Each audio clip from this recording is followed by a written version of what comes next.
Hey there, I'm Eva Rupert with Overland Expo, and I'm here to give you a few tips and tricks for selecting and maintaining adventure motorcycle tires.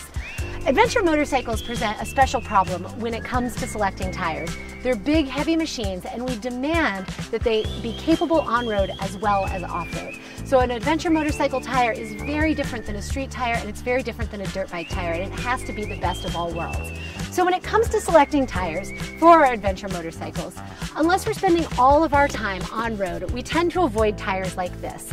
A tire like this is completely slick and is clearly designed for a smooth surface without a lot of terrain and texture.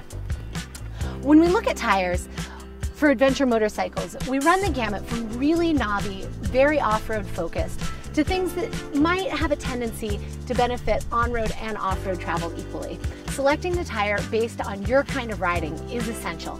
But before we dive into that, let me tell you a few things about what you're going to see on the side of a tire. Obviously, you're going to see the name of a tire and the brand name. So this happens to be a Bridgestone Battle Axe BT900, which is a great on-road tire, and it's great for your adventure motorcycle if you're going to be spending most of your time on the tarmac. When you come around to the side of the tire here, you're going to see a series of numbers. For example, this is a 140/70 R17, and those numbers, they aren't super important in general, unless you end up with the wrong size tire. So you always need to match the tire size, and I would always lean on the manufacturer's recommendation for what size tire you're putting on your bike. Obviously, you can step them up a little bit or step them down a little bit based on your own needs, but make sure you consult a professional or somebody who has experience in that space before changing your tire size off of what the OEM recommendation is. So when we look at the side of a tire, we see 140/70 R and 17. 140 is the diameter of the tire. The second number, the 70, refers to the aspect ratio, the ratio of the width to the height of the tire. The R stands for radial. Many of the tires we see are either radial or bias ply. The radial tires refer to the bands that run across from bead to bead of the tire. It's a very common tire type. And 17 is the diameter of the rim, so the size of the wheel that you're putting your tire on.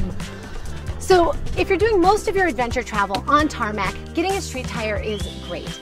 If you're spending most of your adventure travel on tarmac and you're not of the off-road persuasion, getting a tire that's smooth and slick like this is perfect for winding through those twisty mountain roads, taking turns as tight as possible, and having a quiet, smooth ride on the pavement. If you're the kind of person who's going to spend more time getting off-road, you're going to want to start looking at a knobbier tire. I feel like if you're new to adventure motorcycling and you're just starting to get onto the dirt, you're going to find some serious benefit from having a knobby tire because it's going to give you a little bit more confidence in that off-road terrain. The knobs on a tire are going to bite into the dirt and really help you find traction in some of those low traction surfaces that you're going to be traveling in. For this adventure motorcycle here, I have a fairly aggressive set of knobby tires, but this tire is specifically designed for a big bore, heavy adventure bike. So this happens to be the Bridgestone Battle Axe tire, and it has this aggressive tread design. I find that to be really useful when I'm off-road, but I really have to pay a little bit more attention when I'm on-road as well. Because I have a knobby pattern on this tire, anytime I'm on a street or a piece of pavement or tarmac, I don't have nearly as much contact with the pavement because of the knobs as I would with a street tire like this. Another one of the advantages or disadvantages to running a knobby tire versus a smooth tire is going to be tread wear and noise. When you have a knobby tire and you're spending a lot of time on tarmac, you are going to polish these valuable knobs down to nothing as quickly as possible. The tarmac just chews up these really knobby treads on your adventure tire. So if you're going to spend a lot of time on the pavement, go with something that has a less aggressive tread and maybe just a tread pattern that's cut into it.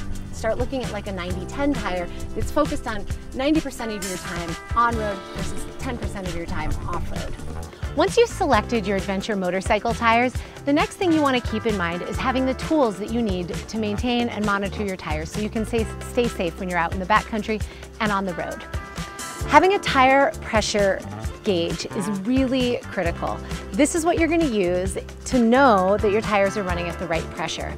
Now, when you're on road, you always want to run the factory recommended tire pressure. This means fully inflated for your on-road travel. When you're moving off-road, you can air down a little bit, but do that incrementally. So say your tire recommends running at 30 PSI. When you get into the dirt, you might want to air down just a little bit. That's going to soften the ride, it's going to ease some of those bumps, it's going to give you more grab when you're in low traction environments. When it comes to airing down though, do it incrementally. Let 5 PSI out, not 10 or 20 all at once, because you run the risk of getting a pinch flat, damaging your tire, damaging your wheel, or damaging your rim when you run at a lower tire pressure. So you'll have your tire pressure monitor either on your dash as a built-in part of the computer or having a pressure gauge in your toolkit, which is super important. When it comes to making repairs on your tires in the field, I always start with having a set of tire irons.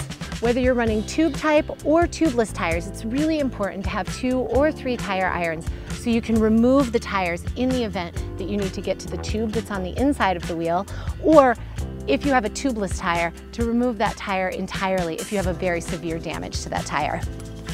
Also in my tire kit, I keep a small air compressor.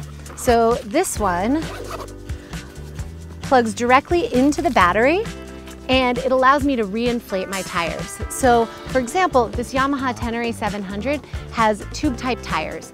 So inside of this tire, there's an inner tube. So if that inner tube becomes damaged, I need to remove the tire from the outside, remove the inner tube, do the repair, and reassemble the whole wheel. So it's really important that you have the skills and knowledge to do this ahead of time before you're out in the field. A busted tire out in the backcountry can be a little bit of a rattling situation, especially if you've never changed a tire before. So it's really important that you spend some time at home, in your garage, or in your driveway, changing your tires, learning the parts of the tire, figuring out how to get the wheel on and off of the motorcycle safely, and basically doing a repair before you ever need to do it. Having an air compressor in your toolkit is critical, because if you're in the backcountry and you run into a problem, you need to be able to repair that tire and then reinflate the tire so that you can get back home safely. So in addition to your tire irons, your tire air pump, you're going to need the appropriate kind of patch kit. Like I said, the Tenere has tube type tires, so I keep the patches necessary for repairing tubes on this bike. If I had tubeless tires, for example, a BMW GS, and it's tubeless tires, I would keep a plug kit with that bike as well. It's really important that you have the appropriate patch kit for the type of tire that you have. For example, this Tenere, it has tubes inside of these tires, and so I always keep a patch kit with me. So in order to do a repair on one of these tires, I'll remove the wheel, I'll need to remove the tire, and I'll need to remove the inner tube. The inner tube is what will become damaged, in addition to possibly the tire on the outside. But if the inner tube becomes damaged, we need to have a patch kit like this one. So it has some contact cement and it has some patches. So hopefully I'd be able to take that inner tube out, make the repair, reassemble the wheel, and ride back home safely. The type of tire that you run on your adventure motorcycle is largely a matter of preference. Take into consideration what kind of riding you're going to be doing, what kind of experience you have, and where you want to be going on your adventure motorcycle. If you want more tips and tricks about how to select motorcycle tires or how to get out into the backcountry on your adventure bike, head over to overlandexpo.com. We've got tons of resources over there and great articles for you to learn from. Or, even better, come to one of our events in person and learn from the pros.